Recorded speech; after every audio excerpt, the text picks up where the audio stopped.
these are people that have stood up for liberty and for people's freedom around the world. Pete, your hero. Josh, roll the tape. James, after 3.5 years, 2 general elections, after 17.4 million people gave the British government the biggest mandate in the history of British democracy, and after all the treachery from the traitors who decided to subvert the democratic will of the British people as of 11 p.m.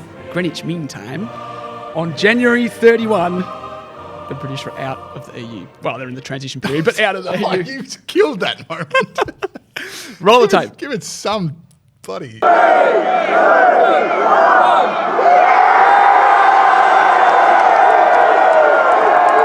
Again, Pete, you've come out with some amazing statistics. I'm just loving the statistic play from this. Well, it's hard to find all that information. It took, 8 seconds of Googling.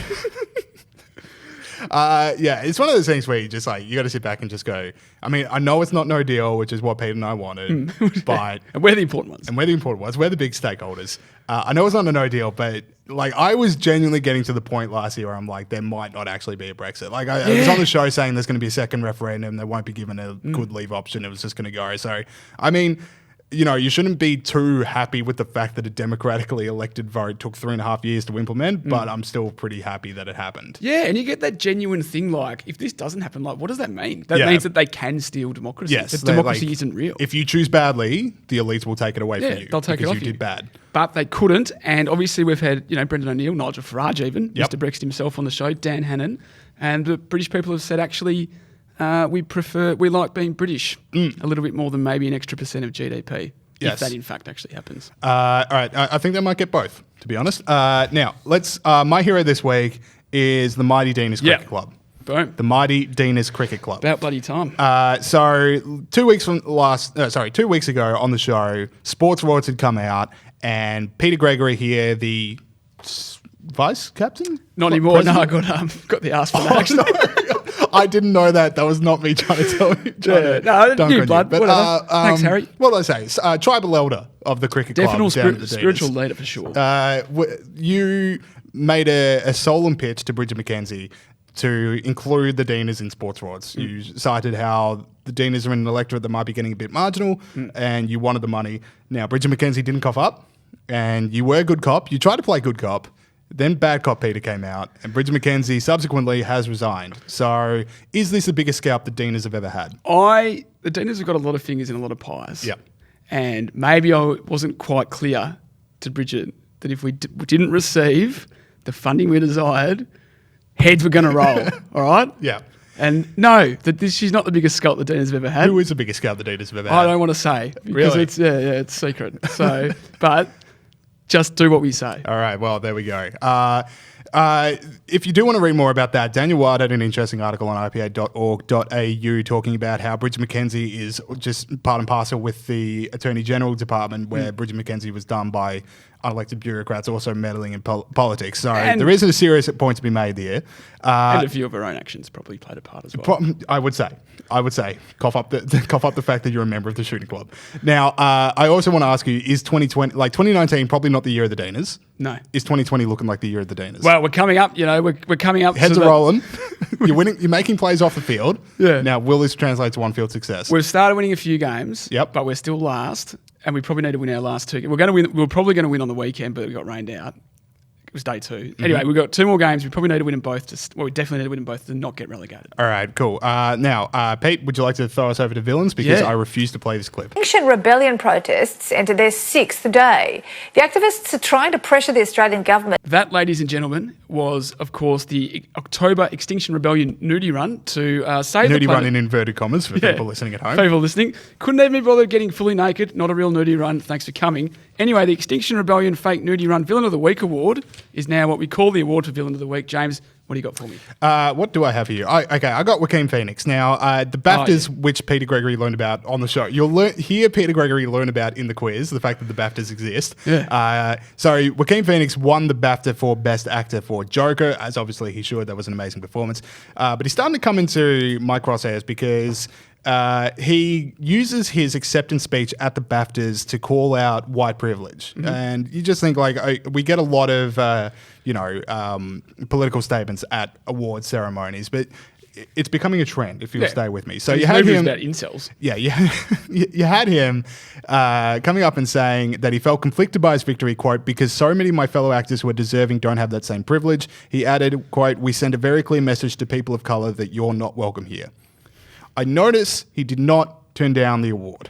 Well, that's the point I was making. Like, if you're really cut up about the fact that there are no black people nominated, rescind your nomination, ask for a black person to be given the nomination instead. Exactly right. And not only that, James, but the American median income, more research, $47,060. Another stat? $47,060. Yep. Give away all your money, except for that much. You can keep that much. That's the median income. If that's what you reckon. If the system's oppressive and discriminatory, put your money where your mouth is, you Joaquin. And so the reason I say this is an ongoing trend is that the story also, he was nearly my villain at the start of the year because designer Stella McCartney announced to the whole world that the Joker star would only wear one of her tuxedos for the entire award system to help fight climate change. Yeah. I noticed he also flew over to Britain to go to the BAFTAs. Yeah, and he's how many tuxedos does it take to fly over the, you don't go equal. Yeah. Brad Pitt didn't go to the BAFTAs. There was an option to not go to the BAFTAs. Is that because of climate change or? I don't know. I just think, want to watch the Super Bowl. Yeah. And his tux is worth $15,000 anyway. Exactly. And this brings me to my final point with this villain, and I know I'm going along with it, but it's just like, Jaoquin Phoenix, look at the camera. Jaoquin, we get it. You're not the Joker. You're not actually the Joker. None of us believe you are. You can stop sucking up and you can stop promoting left-wing things because no one actually thinks that you're the Joker and stands up for what the Joker was fighting for. It's just a movie. Yeah, no, I agree. I agree. Settle down, Joaquin. Okay, cool. All right, over to you. My villain, very quick one here.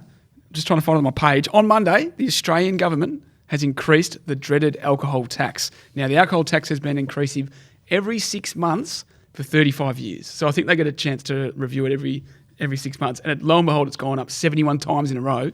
35 years, it went up by 1.2%.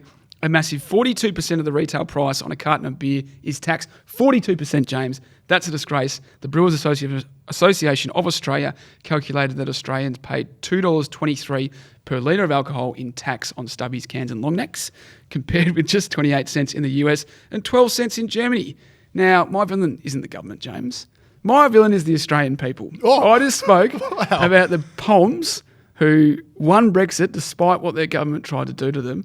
We accept this tax. Let's stand up and fight for it. Yeah. If we want, no alcohol tax, don't lay down and take it. Do we have to renounce our membership from the EU to get back in your good books? Is there just going to be no Australian Eurovision this year? Yeah, something like that. Yeah, I'm not sure, but the Australian people for accepting this situation. Yeah, my feeling for this just so you people at home. This helps me figure about it, but with 42% of the price of beer being taxed, that, we pay as much in tax on a beer as rich people do on income. It's getting that bad, isn't it? Yeah. I'm not as good as stats as you are. But anyway, this is how you promote the free market ideology to people that don't care about politics. Is you just go, do you know how cheap beer is in places that are not Australia? Because we can get there. It's not a matter of, supply. Yeah. It is just tax. Bit of tax chat on the Saturday night. All right, let's now go to our interview with Chris Decker.